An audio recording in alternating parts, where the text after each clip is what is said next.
which we made public today, involves the production of a propaganda video, a video with graphic scenes of false explosions, depicting corpses, crisis actors pretending to be mourners, and images of destroyed locations or military equipment, entirely fabricated by Russian intelligence.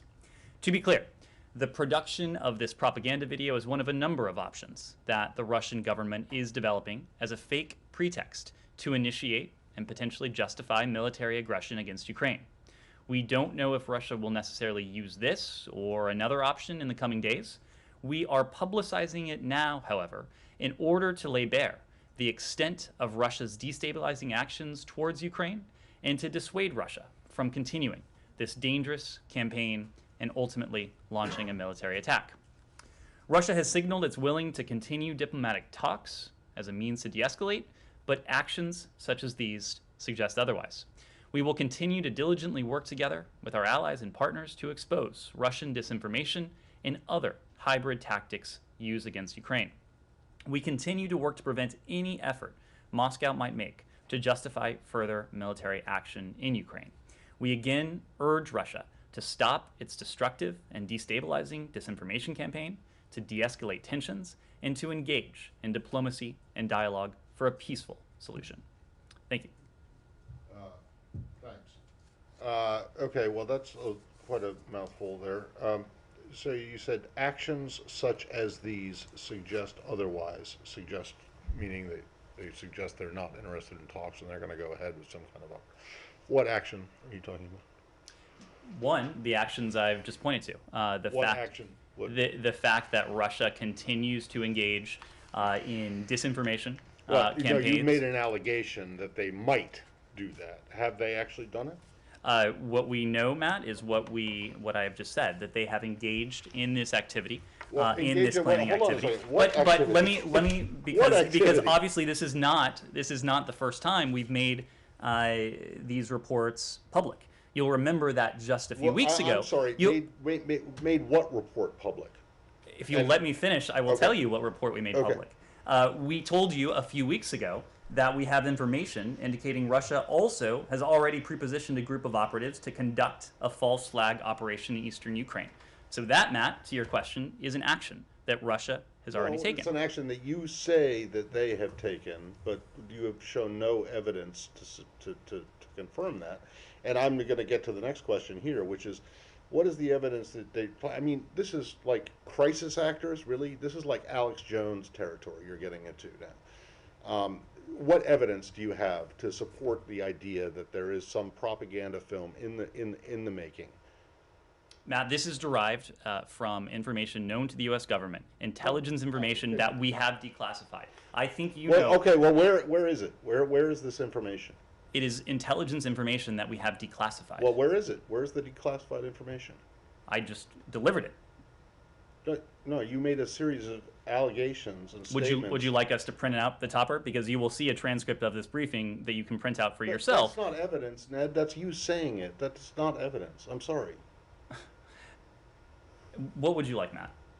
I would like to see some proof that you can show that Matt, you have been that shows that the Russians are doing this. Ned, I've been doing this for a long time. I know, that was my point. You have been doing this for quite a while. You know that when we declassify intelligence information, we do so in a means. We do so with an eye to protecting sources and methods. Is not going to fall. I remember a lot of things. So where is the declassified information other than you coming out here and saying? Matt, I'm sorry you don't like the format, but we have declassified. It's not the format; it's the content. I'm sorry you don't like the content. I'm sorry you are doubting the information that is in the possession of the U.S. government. No, what I'm telling you is that this is information that's available to us. We are making it available to you in order for a couple reasons. One is to attempt to deter the Russians from going ahead with this activity. Two, in the event we're not able to do that, in the event the Russians do go ahead with this, to make it clear as day, to lay bare the fact that this has always been an attempt on the part of the Russian Federation to fabricate a pretext. Yeah, but you don't have any evidence to back it up other than what you're saying. It's like you're saying, we think we have information the Russians may do this, but you won't tell us what the information Well, is. And then when you're asked, that is the idea behind when- deterrence, Matt. That is the when idea you're behind asked- deterrence. and when It you're is our asked- hope that the and when Russians you're don't asked go what the forward with information this. is, you say, "I just gave it to you," but That- that's not what. You seem not That's to not the way it understand. works. You seem not to No, no, no, understand the Ned, idea you of don't deterrence. understand. We are You trying seem to not to deter understand the the idea Russians of- from moving forward with this type of activity. That is why we're making it public today. If the Russians don't go forward with this, that is not ipso facto an indication that they never had plans to do so. But then it's unprovable. I mean, my God, what is the evidence that you have that suggests that the Russians are even planning this? Matt, I mean, I'm not saying that they're not, but you just come out and say this and expect us just to believe it without you showing a shred of evidence that it's actually true.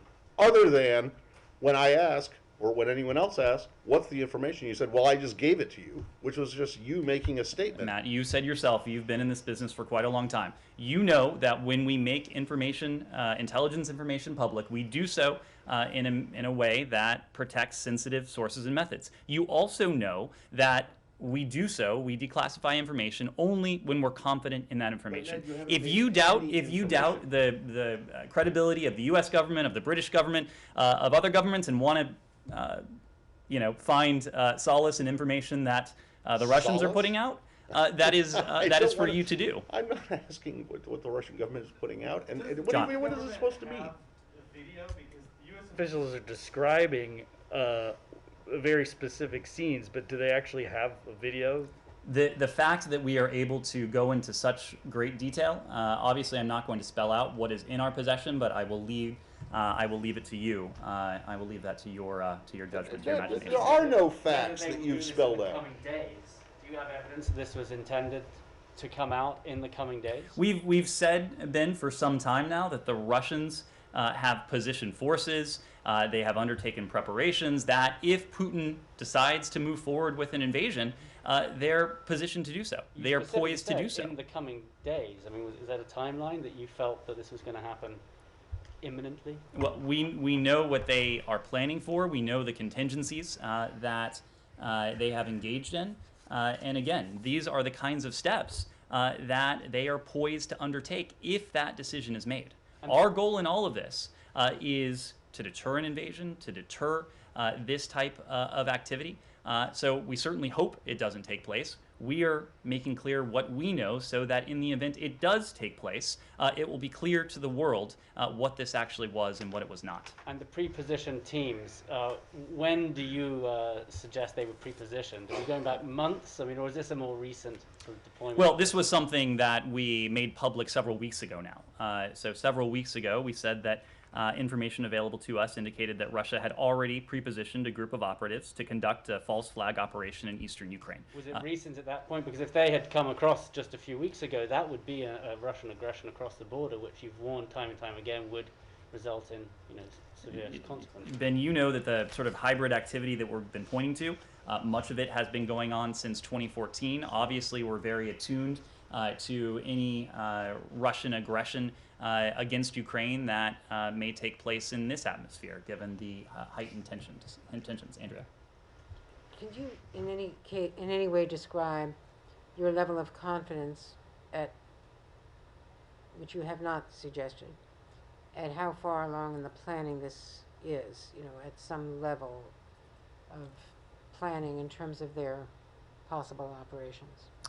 The facts, Andrea, that we are able to go into such detail, the fact that we are able to do that with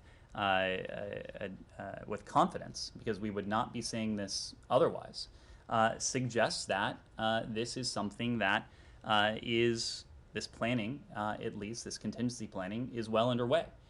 We wouldn't be making this information public were we not confident in the underlying details and confident in the allegations that we put forward. Is this in any way connected to the previous report, as another phase of the previous report? The previous report, that the British put out that was then confirmed to have come originally from American sourcing. This is all part and parcel of a broader effort. I'm not going to speak to how various streams of intelligence, now declassified information, may or may not stitch together. But what we know is that Russian military and intelligence entities for some time now have been engaged in this type of activity. We know that it was a very similar set of tactics that they undertook in 2014 as a means by which to fabricate a pretext for the invasion that took place some 8 years ago. So that is part of, that certainly is part of the concern.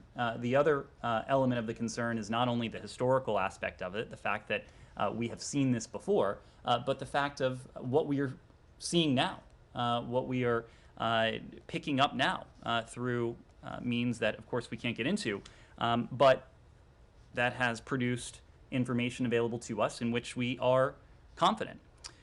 We know that, similarly, that Russian military and intelligence entities are engaged in a broad disinformation and propaganda effort. This includes malign social media operations, the use of overt and covert online proxy media outlets, the injection of disinformation in television and radio programming, hosting of conferences designed to influence attendees into falsely believing that Ukraine, not Russia, is at fault for heightened tensions in the region, the leveraging of cyber operations to deface media outlets and conduct what are known as hack and release operations. To give you one example, we know that Russia's Federal Security Service, or the FSB, directly tasks and influences proxy media outlets, for example, Newsfront, to publish content that denigrates Ukraine and falsely depicts it as the aggressor. Articles written by this and other outlets, as a result, have made their way not only to pro-Kremlin proxy outlets, but also official Russian state media outlets like RIA Novosti and others. You know that the other week we put out a great deal of information on Russia's disinformation and propaganda efforts. This has been long running, but we also know that this type of activity has accelerated in recent weeks, which further fuels our concern. To give you just one example, during December, a couple months ago, Russian language content on social media covering the narratives that we've talked about, the lie that Ukraine is the aggressor, the lie that it is Russia that is being threatened, increased to an average of nearly 3,500 posts per day. That was a 200% increase from the daily average just the month before. And it was the month before that we had seen a similarly large spike. So we are quite concerned by all of this. We're concerned by the specifics, but we're also concerned by the broader trends that to us are reminiscent in many ways, many disturbing ways, of what we saw in 2014 and what we fear we may be seeing a replay of now. With all of the diplomacy that is underway, Macron and others, as well as what the Secretary may be doing with Foreign Minister Lavrov, do you see a longer timeline? Because the White House notably did not use the word imminent in terms of an invasion. Has that perspective changed at all? So I think there's been some confusion around this because we've always been consistent that insofar as we know, Vladimir Putin has not made a final decision. So until and unless he makes a final decision to invade, this will not be imminent. What we do know and what our concern is that Russia has undertaken these steps, including the amassing of 100,000 forces along Ukraine's borders, the dispatch of thousands of troops, up to 30,000 forces into what should be the sovereign, independent country of Belarus, undertaking this sort of disinformation and propaganda activity. All of this puts Moscow in a position to be able to move swiftly in a very aggressive way against Ukraine if it so choose. That has always been our position, or at least I should say that has been our position in recent weeks as all of these ingredients have come together. Simon. Yeah, also in Russia, the Russian foreign minister met with his Chinese counterpart, and China expressed understanding and support for Russia's position regarding the US and NATO. They're talking about coordinated positions between China and Russia. You know, is this concerning to you that there is this kind of new alliance seeming to be forming in opposition to US policy interests around the world? I'd make 2 points.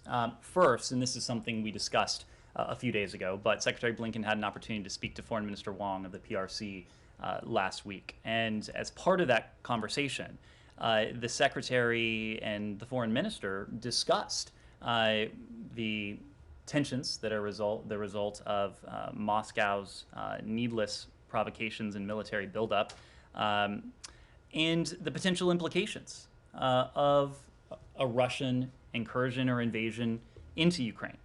This is an eventuality that poses risks not only to Ukraine, to Europe, to the United States, but well beyond that, including to the PRC. The global security and economic risks posed by further Russian aggression would be enormous, and they would have consequences not only on Ukraine, Europe, the transatlantic community, but on the PRC as well. The second point, it gets to some of the measures we're taking in an effort to deter what could be additional Russian aggression, and that's the economic and financial consequences that we have said would befall the Russian Federation if this was to go forward. Similarly, those would be massive on the Kremlin. If Russia thinks that it will be in a position to make up some of those consequences, to mitigate some of those consequences by a closer relationship with the PRC, that is not the case. It will actually make the Russian economy in many ways more brittle. If you look at, for example, where the major inputs to foundational technologies come from, they still come from the West. If you deny yourself the ability to transact with the West, to import with the West from Europe, from the United States, you are going to significantly degrade your productive capacity and your innovative potential. Putin knows that this would be of massive consequence to his country and to his economy.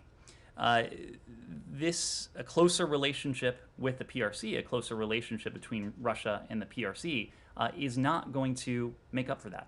It is not going to account for that. One final point. We have, and when I say we, I mean collectively, the United States and our allies and partners, we have an array of tools that we can deploy. If we see foreign companies, including those in China, doing their best to backfill U.S. export control actions, to evade them, to get around them. I wouldn't want to speculate on what those tools are, but we do have tools that can address that, and that would seek to account for that. But you said a closer relationship with China would actually make Russia's position more brittle. How would it do that? Because it would make the Russian economy dependent on one economy, or much more dependent on one economy. This is a recipe for catastrophe for the Russian economy. If Putin thinks that the measures we've talked about won't have the bite, won't have the consequences that we've warned about, and no partnership can account for the massive economic toll that we've talked about, given the financial tools that are available to us, the sanctions tools that are available to us, and the export control actions, among others, that we're in a position to take. But you said Secretary Blinken spoke to Foreign Minister Wang and tried to make this case, but it sounds like from what they've said today, they've not taken that on board. Are you concerned that the Chinese don't agree with what you're arguing here? I would leave it to the PRC to characterize their position. I think what you have heard publicly from the PRC, including in the context of the UN earlier this week, is that the PRC, like us, like just about every other country around the world, would prefer to see a diplomatic solution to the crisis that Russia has needlessly provoked. Yeah, before we leave Ukraine, when was the last time the Secretary spoke to the Foreign Minister, the Ukrainian Foreign Minister? To the Ukrainian Foreign Minister, it has been, he spoke to him just after we left Geneva. That was 10 days ago. Okay, but not since not this week, in other words. I'm not aware of a call this week, but we do regularly engage with our Ukrainian counterparts. All from right, here at and then different levels. one last thing. Like, I'm not buying into Russian propaganda, but I'm also not going to buy into I'm not asking you an to- accusation. Yes, you are. You're saying the proof is that I just said it. So let me just appeal to you on behalf of all of us, and the American people, and the people of the world, and the Russian people, and the Ukrainian people. One piece of evidence to suggest that the Russians are planning to use crisis actors to stage a false mass casualty event to use as a pretext. Just one piece, okay?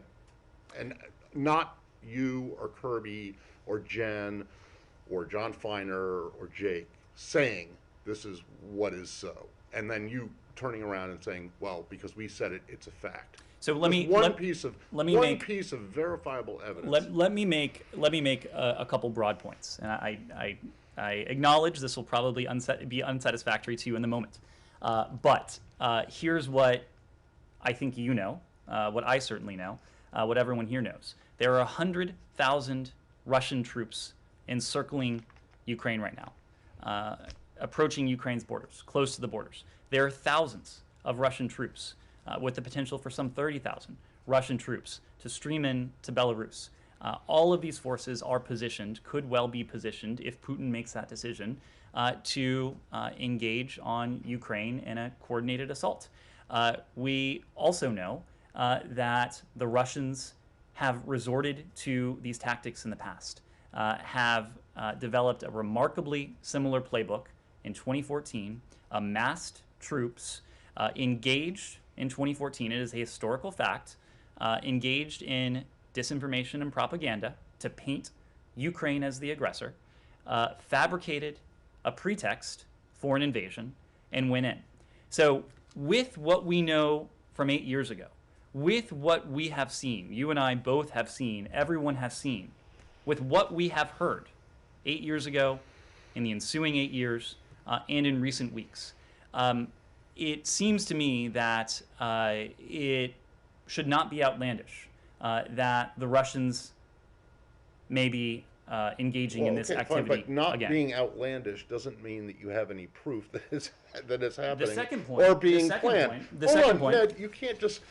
All of that may very well be true. Probably is true. Okay, but it doesn't provide any evidence of what you're alleging now, which is that they're planning this fake mass casualty event with quote unquote crisis actors, which is something that, you know, in the U.S. we rarely hear outside of the kind of, you know, nutty conspiracy theory crowd. Well, to be clear, we're not alleging what the United States is doing. This is information available to us, what the but Russians are up to. I understand your point, but I just want to... You do? Because, I mean, you're treading into serious waters here. And if you can't provide any evidence other than, well, I said so, and so it's a fact, that's a problem. Matt, there's a second point. This is derived from intelligence. Intelligence in which we have confidence. In which we have confidence. The otherwise, same confidence you had in otherwise, WMD otherwise, we would not be making it public in the way we are. But here's the other point. Intelligence and evidence. These are two separate things. It is But you're saying it's a fact, and that you have proof. And then you can't offer any proof and to show that it's fact. I'll drop it, but I think we should move on. Yeah. You said that you have measures in case companies from China and elsewhere try to backfill Russian orders. I mean, can you offer any more detail on what that would mean? And has the Secretary expressed that possibility to Foreign Minister Wang or others in the PRC? In the conversation the other day with his PRC counterpart, there was an extended discussion of the potential implications of Russian aggression against Ukraine. We have been, without speaking to that conversation specifically, we haven't been shy as well in speaking to the potential implications of the measures that we and our allies are prepared to enact if Russia does move forward with a further invasion of Ukraine. So whether it's the PRC, whether it is an economy in Europe, whether it's any country around the world, the implications of that are pretty clear. Those allies and partners that are working with us directly on this package of sanctions and other economic measures, they certainly have a deeper level of insight. But even countries that are not as engaged in this have a good idea based on what we've said publicly and the information that in many instances we've conveyed privately. I can just follow up on the question of the video. First of all, what does the existence of this level of operational planning mean for the prospects of diplomacy going forward? And is the US considering and has it threatened any form of retaliatory information operations of its own against Russia? What it means in terms of diplomacy is, for us, the door to diplomacy remains open. This is contingency planning that the Russians are undertaking. We know what, at least we assess what Putin and the Russian Federation are seeking here is optionality. And we've consistently said that we have no information to indicate that Putin has made a final decision to invade or not to invade. So until that decision is made, until Russian aggression goes forward, for us, the door for diplomacy remains open. We still want to be able to find a resolution to this through diplomacy and dialogue. That doesn't mean that we're not simultaneously moving down the path of defense and deterrence. We absolutely are. Just as the Russians are giving themselves optionality, we too are lending ourselves a degree of optionality by ensuring that whichever path Putin chooses, the path of aggression or the path of diplomacy, that we too will be ready. And would information operations be part of that optionality?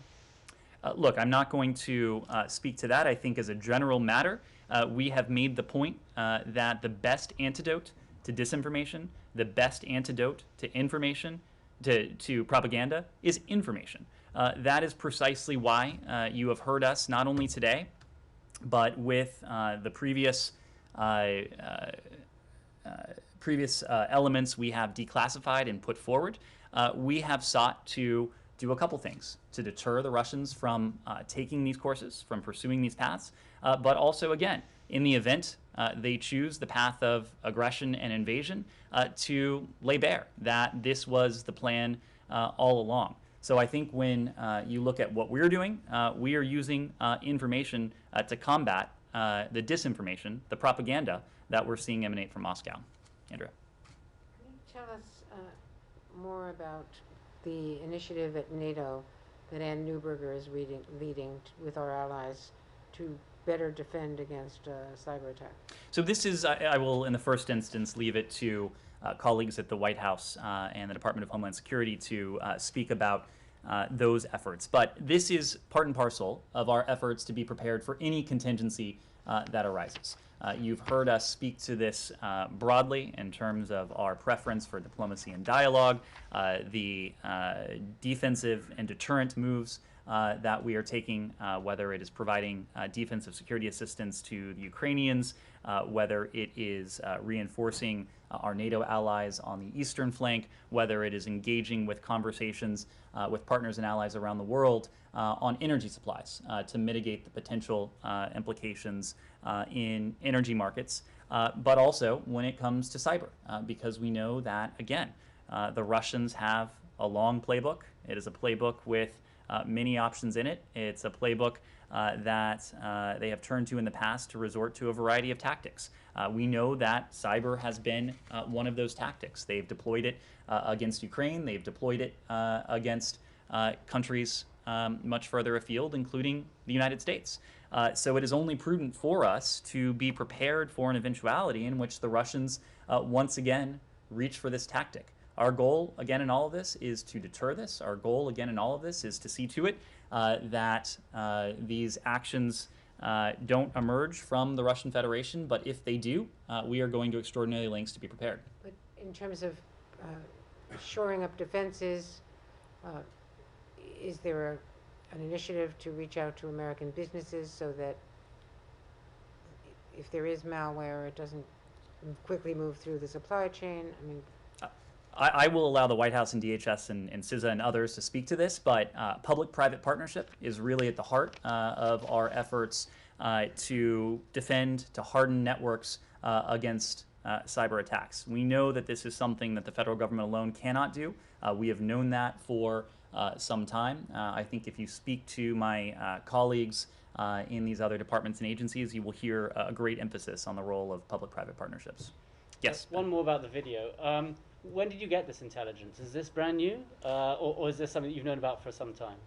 Again, I think this comes in the context of the escalating tensions. This comes in the context of our concerns for potential renewed Russian... Since the last announcement of the false flag operation, is it since then? So I'm not in a position to offer additional detail on what is still intelligence-derived information. What I can say is that this information was acquired in the context of the escalating tensions, and that is a cause of our profound and growing concern. Yes, sir. Let me change the subject to Yemen. Today, Senate Minority Leader Mitch McConnell said that he asked Biden administration to put more pressure on Houthis to stop the next attack. Mm-hmm. In terms of this pressure, you have talked about sanctioning top leaders, Houthi top leaders, and then you said that Biden administration is reconsidering redesignating the group as a terrorist group. Can you update us on both aspects of this, and also, if that possible, to connect that to what has been happening in Vienna, because he pinpointed that Iran basically is responsible for the latest 2 ballistic missiles were launched to Abu Dhabi. So in terms of the Houthis, I don't have an update for you in terms of the review of their status. As you know, the president in his press conference last month said that the decision was under consideration. Obviously, I don't want to get ahead of those of any such policy deliberations. Nevertheless, that doesn't stop us from holding Houthi leaders accountable for these types of attacks. And we're not going to relent in using all appropriate tools, including sanctions and designations of Houthi leaders and of entities who are involved in military offensives that are threatening civilians and regional stability, that perpetuate the conflict against those who commit human rights abuses or violate international humanitarian law, or those who exacerbate the humanitarian crisis or seek to profit from the suffering of the Yemeni people. And we know that there are Houthi leaders who have done precisely those things. We have held many such Houthi leaders to account using these authorities, and again, we're not going to relent in doing so. At the same time, we do remain committed to doing all we can, as effectively as we can, to address the humanitarian emergency that continues to afflict Yemen. This is a country where, according to most estimates and many analyses, the site of the world's largest humanitarian catastrophe. More than 16 million Yemenis are suffering from food insecurity. And so as we seek to engage in diplomacy to bring about an end to the civil war, because we know a diplomatic resolution to the civil war will be the best antidote to the levels of instability, levels of violence, the humanitarian catastrophe. We are continuing to do all we can in the interim to provide and to encourage the world to raise its ambition to provide for the long-suffering Yemeni people. What's going on in Vienna is squarely focused on one thing and one thing only, and that is Iran's nuclear program. Iran, as you know, poses a range of challenges to the United States, to our partners and allies in the region and beyond. One of those challenges is its provision and its support for proxies, for terrorist groups, for other destabilizing actors in the region, including the Houthis. And so we are focused on that. We are focused on that using a number of tools. What we're focused on in Vienna is bringing about, once again, seeing if we can bring about, once again, a nuclear deal that imposes permanent and verifiable limits on Iran's nuclear program and that verifiably prevents Iran from obtaining a nuclear weapon. Yes. Just staying on Yemen for a second. I mean, it's been about, I guess, 4 months now, correct me if I'm wrong, that there's been U.S. employees, although they are local, but U.S. employees detained by the Houthis. This morning, Special Envoy Lender King mentioned that there were 5 former employees, but then he said there are employees. We haven't had any really clarity on how many are detained, what's the status on that. I mean, it sends a pretty strong signal to anybody that would like to work for a U.S. embassy abroad that it's been almost 4 months and the U.S. hasn't been able to get these guys and girls out.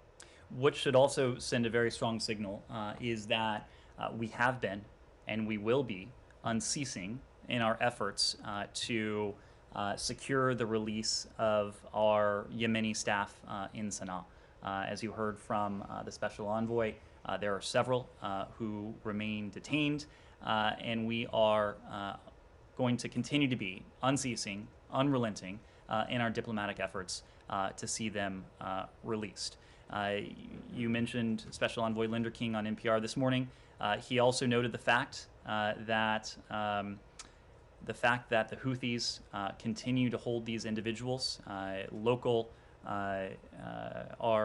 Yemeni staff as well as UN local staff. It is an indication to us that the Houthis, haven't quite made the determination to make peace. They have not quite made the determination to the path of diplomacy. That is what we are going to continue to press for a diplomatic path, a diplomatic resolution to this, knowing that the levels of violence, the levels of instability, the humanitarian catastrophe, all of that is fueled by the ongoing civil war, which we are committed in working with the UN Special Envoy, with our partners in the region, and others to seeing come to an end. How many U.S. employees are being detained right now? We've made reference to several. I just don't have additional detail to share. Yes. I have questions on Blueprint. Sure. Okay. So last month you said that you have a number of tools in your arsenal. I assume that pushing for additional sanctions at the Security Council was one of the tools you had. But as we know, that attempt was blocked by Russia and China. So what other tools do you have? Also, there will be a meeting tomorrow at the Security Council on North Korea. So what do you expect to achieve? And I have another one, but I'll let you answer. So in terms of tools, you raised the specific tool of our sanctions authority. Last month, in January, we imposed sanctions on 8 DPRK-linked individuals and entities for supporting the DPRK's weapons of mass destruction and ballistic missile-related programs. We are continuing, and we have continued to be in touch with our allies and partners on, as well as the UN, on further steps that can be taken. I think you know that Special Representative Kim has recently engaged his Japanese and ROK counterparts on this very question. Linda Thomas Greenfield, our ambassador to the UN, you've heard from her that she is deeply engaged on the challenge and the threat to international peace and security that the DPRK poses in New York at the UN. But all the while, another important tool is our diplomatic efforts. And right now, even as we have made clear, we have no hostile intent, we are open to diplomacy. We have not yet received an affirmative response from the DPRK, but that has not stopped us from continuing to coordinate closely with the ROK, with Japan, with other partners and allies in the Indo-Pacific and beyond to find ways to promote our objective of the complete denuclearization of the Korean Peninsula.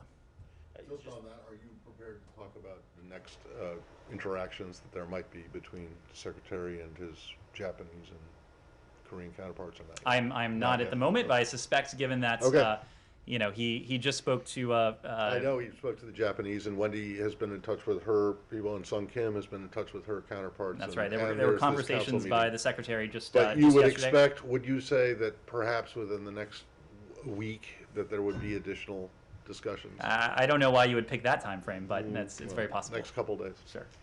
Yes. Also, the U.S. has been releasing joint statements condemning North Korea with 5 or 6 countries. But I wonder why only these, 5 to 6 countries. I mean, Japan, for example, which is not a Security Council member, but they joined, but not South Korea. And among Security Council members, India, Mexico, and Norway did not join the statement. So does this mean that you need to rebuild the diplomatic coalition when responding to North Korea? Look, I would leave it to individual countries to describe their decision to sign on or not to various multilateral statements that have emanated on the challenge of North Korea. We know that North Korea's ballistic missile program, its nuclear weapons program, it poses a threat not only to our deployed forces in the region, not only to our regional allies, but beyond that. It poses a threat to international peace and security, and its provocations are broadly destabilizing. And so we know that countries around the world share our concern. We've heard that publicly. We have also heard that privately as well.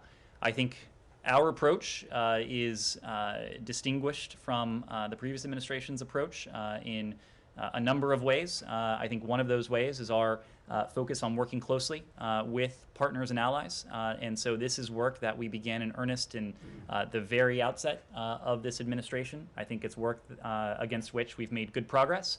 But we're continuing to engage day in, day out with allies, with partners, with a broad coalition of countries in an effort to promote our overriding objective, and that's the complete denuclearization of the Korean Peninsula. Okay, lastly, this question is from my colleagues from VOA Turkish service. A Ukrainian defense minister said that Turkey and Ukraine will press ahead with a plan to build drones in Ukraine. Is the Biden administration concerned about the sale and use of Turkish drones in the region?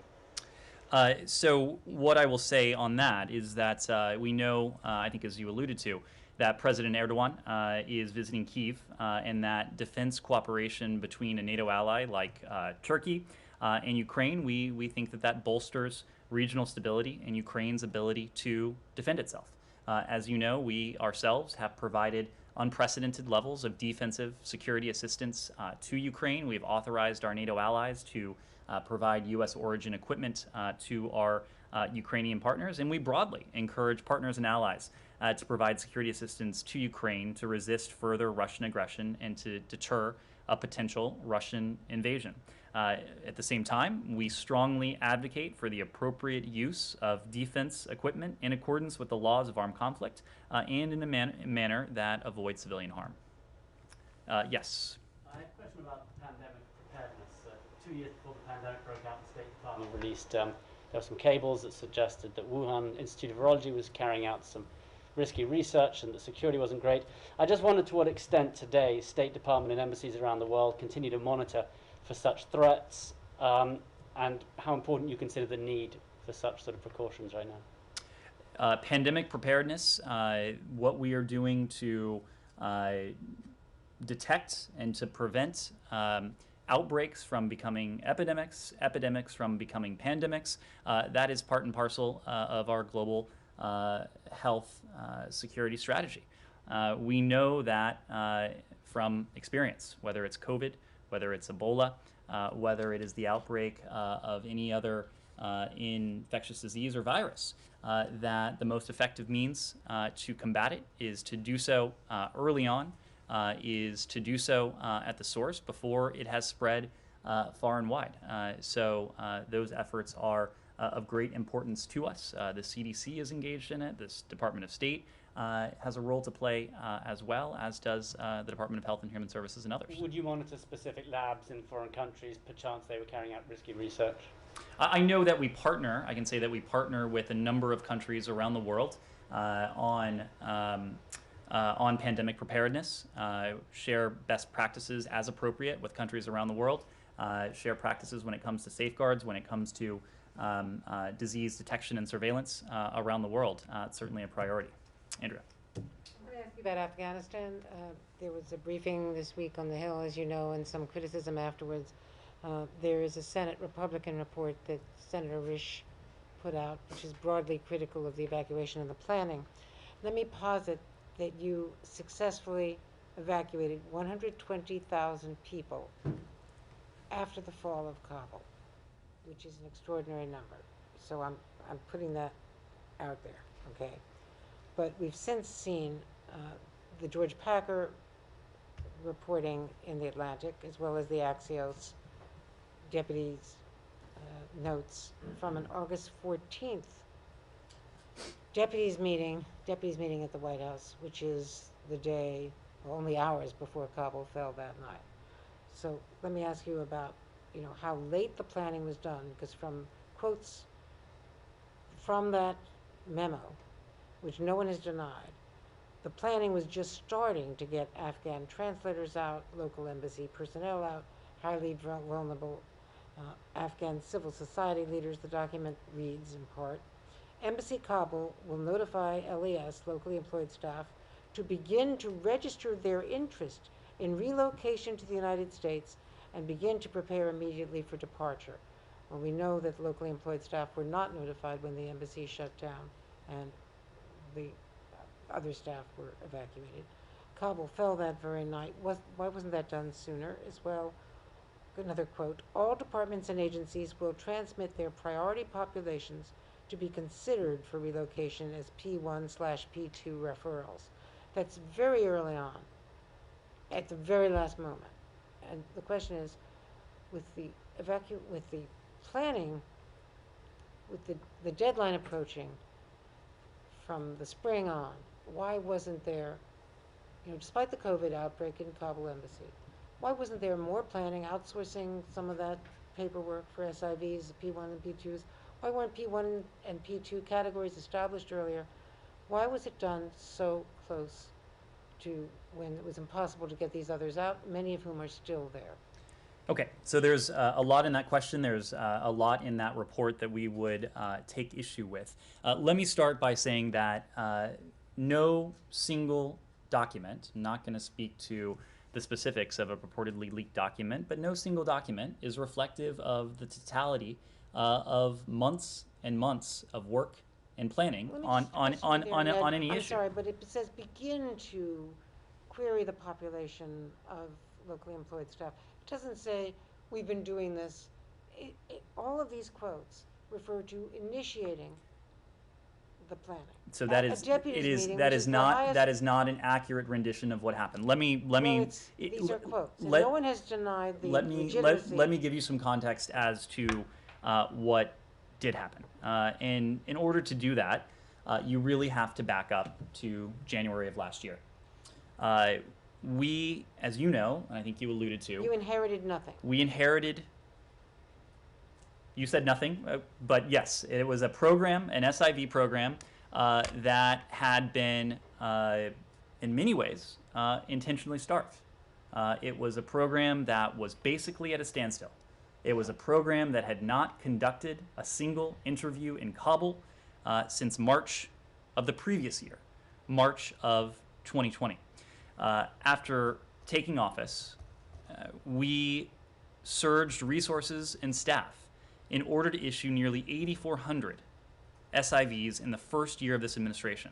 And since August 30th, since the end of the U.S. military mission, we have brought about 3,500 U.S. citizens, lawful permanent residents, and SIV holders and their immediate families out of Afghanistan. We are prepared to bring out thousands more this year as operational and security conditions permit in collaboration with our partners. You also reference this, but of the 124,000 individuals, these were U.S. citizens, these were Afghans, these are other foreign nationals that we successfully evacuated and relocated out of Afghanistan. More than 76,000 Afghans have already arrived in the United States to be resettled. We, of course, as you heard me say before, continue to work expeditiously to bring more Afghans out and to welcome more of our Afghan allies and their families to their new lives here in the United States. When the last administration freed thousands of Taliban fighters, undermined the Afghan government, withdrew troops with no plan as to what to do next, and dismantled our refugee programs and starved, in some ways, this SIV program. I don't recall hearing much criticism of that. When we took office, as I alluded to, we got to work rebuilding the refugee resettlement program that had been starved of resources, to revitalize the SIV program that had gone some 300 days without a single interview in Kabul. And we began contingency planning for a number of scenarios. It was not by accident, Andrea, that we were able to evacuate these 124,000 individuals from Kabul in the span of a couple weeks in August, including the tens of thousands of Afghans, not to mention our own citizens, lawful permanent residents, and third country nationals. To give you a broader context beyond this raw number, by mid-August of last year, we had accelerated SIV processing starting early in the Biden administration. March of 2021, we were doing about 100, we were processing about 100 SIVs per week. By August, some 6 or so months later, it was 1,000. And I think that gives you a flavor of the resources and the resources we surged and the priority we attached to it. Do you think that's enough? Andrea, we would always like to do more, but as you know, this is a statutorily defined, meaning defined by Congress, program that has 14 laborious steps, 14 steps that are time-consuming, and it is a program that was never designed to take place in the context of an evacuation. So of course, we would like to accelerate that further. But we've always had to operate within the statutorily defined, that is to say, congressionally mandated requirements. Second, we pre-positioned military assets that ultimately allowed us to secure and operate Kabul's airport and facilitate these 100,000, 120,000 plus evacuations by August 31st. We did so under extraordinarily challenging circumstances. Third, and this is something where this building took the lead, we swiftly and nimbly built a network of almost 24 locations around the world that hosted tens of thousands of Afghan guests, while we ensured that they were appropriately vetted and that they did not and would not pose a threat to American communities before they were resettled in the United States. In the early summer, before all of this, before the evacuation, we launched Operation Allies Refuge, and we worked with Congress to pass legislation that gave us much needed authorities to quickly relocate our Afghan allies. So we did all of this. Of the 120,000 individuals, about 10,000 were U.S. citizens, lawful permanent residents, and SIV holders. In September and August, we built the capacity and have since welcomed the tens of thousands of Afghan refugees to their new homes. None of this happened by accident. None of this would have happened if, as certain documents, certain reports suggest, this all started in August or this all took place in the summer. So why was the memo written that way if they weren't being launched as of this I can't speak to why one memo of presumably thousands and thousands of documents that this administration produced on Afghanistan in our first 7 months in office. It was one memo on the day Kabul fell. It's a deputies meeting at the White House in the sit room. Andrea, again, I'm not in a position to comment on a specific leaked document, but no document can tell the full comprehensive story of what we did, what we were able to do. And what I've just done is try and give you a flavor of that. There's much more that we can go through to talk about how it was that we were able to evacuate 124,000 individuals, take them to third countries, vet them to ensure that they were appropriate for resettlement here in the United States, bring them to the United States, process them upon landing in the United States, place them on military bases in some cases for final stages of medical screening, work with refugee resettlement agencies, and finally welcome these new guests, our new neighbors, to their communities here in the United States. None of this would have happened were this last minute, as whether it is a single document or a single report might suggest. I'm sorry, somewhere near the halfway point of that forest of an answer that you just gave, you said you don't recall much criticism of the previous administration. Really? Are you serious? I am. You don't recall much criticism of the previous administration's policies, foreign policies in general, but specifically on Afghanistan? Ned, my God, you were one of the people who was criticizing the administration. Where do you get this from? Matt, I'll make the point that this report emanated from the minority SFRC. I'm not sure that we heard criticism of that approach during the last administration. Oh. This memo came from the NSC, I thought. SFRC. Yeah. The Senate report, I'm sorry. Yes. Oh, no, but the memo that she's talking about was an NSC. No, the question was about a congressional report. No, Yes. I question both. Both, right? Okay, can I ask a completely unrelated question? Okay. The secretary, has he already met with de Mistura, or is that? It's this afternoon. Okay, well, in terms of Western Sahara, I just want to know, I presume that the policy has not changed, everything is the same, but I just want to ask specifically about the consulate, and the plans that the previous administration had to open a consulate in Western Sahara, and if those plans are proceeding, or is that something that is not being talked about with? Matt, we're consulting with the parties on the best way forward. I don't have anything to add. So is it basically it's still on hold? We are consulting with the parties on the best way forward. Yes. Just two questions on Lebanon. Senior advisor Hochstein's out in the region. I mean, with so much going on, especially in terms of Ukraine and Russia, for him to be out there, I mean, it's pretty significant. Do you guys believe that there's an imminent breakthrough in terms of reaching a solution to the maritime border between Lebanon and Israel?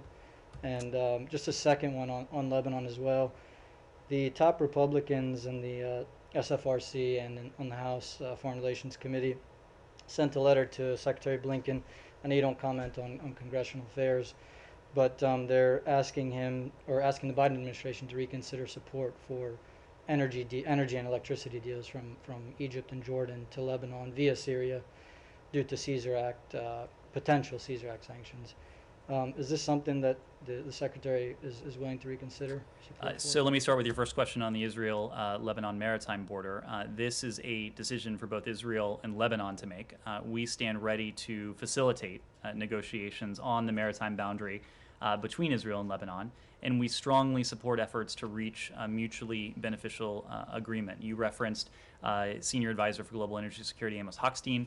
He is continuing to work diligently with the two governments, and that does include visits to the region. As appropriate, will update on his travels and on his visits. When it comes to the various energy deals in Lebanon, we do welcome regional efforts to help address Lebanon's acute energy crisis and its implications for the stability of the Lebanese state. The lack of fuel and the lack of power in Lebanon continues to threaten the delivery of critical services like healthcare, like water, to the Lebanese people. While we understand the delivery of electricity must necessarily transit the Syrian grid, it's important to underscore our robust sanctions regime against the Assad government remains fully in force. We have not lifted, we have not waived any Syria-related sanctions in this case or in any other case. We remain in contact with the governments of Jordan, governments of Lebanon, to gain a fuller understanding of how this arrangement will be structured and financed, and to ensure it is in line with U.S. policy and address any potential sanctions concerns. We do remain in contact with relevant governments in the region to gain this more complete understanding. Meanwhile, we're working closely with OFAC, Treasury Department's Office of Foreign Assets Control, to ensure compliance with the U.S. Syria sanctions program. The last part of that you mentioned Jordan and Lebanon, but you didn't mention Egypt. Is there a reason? Is the gas deal? I mean, is there more of a holdup on that? We're also in contact with the government of Egypt to learn more about the details of this agreement. Yes, I'm back. Thank you. I wanted to ask you about India-US relationship in the context of the tensions that you're having with Russia. It's a high point. Has that impacted your ties with India? And secondly, how the US sees India as a stand in UN Security Council on issue of Ukraine? I will leave it to our Indian partners to discuss their stance in the UN Security in the UN on this particular issue. I know that we have been in touch with literally dozens and dozens of countries around the world, including our Indian partners, on our concerns regarding Russia's military buildup, its unprovoked potential aggression against Ukraine. These are conversations that we've had at many different levels. As I was saying in a different context earlier, Russian aggression against Ukraine, a Russian invasion of Ukraine, would have implications for the security environment well beyond that neighborhood, whether it is the PRC, whether it is India, whether it is countries around the world. The implications would be far-reaching, and I think there's a broad understanding of that. And with the first question, what was your first question? your ties with India, has it been impacted because of the tensions with Russia? No, we have a relationship with India that stands on its own, merits. Can I ask one more? You must have seen the Beijing Olympics, in which they used a soldier who was engaged in on the border clash with India. There have been few senators who have raised objections to it. How do you see that? I'm sorry. Could you repeat that? A Chinese soldier who was engaged in border clashes with India last year, in recent past, was part of the inaugural ceremony in Beijing's Olympics. When it comes to the broader issue of India-China border situation, we continue to support direct dialogue and peaceful resolution of the border disputes. We've previously voiced our concerns of Beijing's pattern of ongoing attempts to intimidate its neighbors. As we always do, we stand with friends, we stand with partners and allies to advance our shared prosperity, security, and values in the Indo-Pacific. Final questions? Thank you. Yeah, I wonder, you had the Secretary met Burmese pro-democracy activists today. Could you tell us whether the National Unity Government was involved in that meeting? We'll have a readout for you of that session. We're just not going to be in a position, as we usually are not, to detail the identity of these individuals. Many of them have concerns for their own privacy, potentially for their own security, so we're just not able to go into the participants. The description of them as pro-democracy activists, is that intended to distinguish them from the shadow government, the National Unity Government? These are individuals who have worked in different ways to attempt to place Burma back on the path to a democratic transition. Thank you all.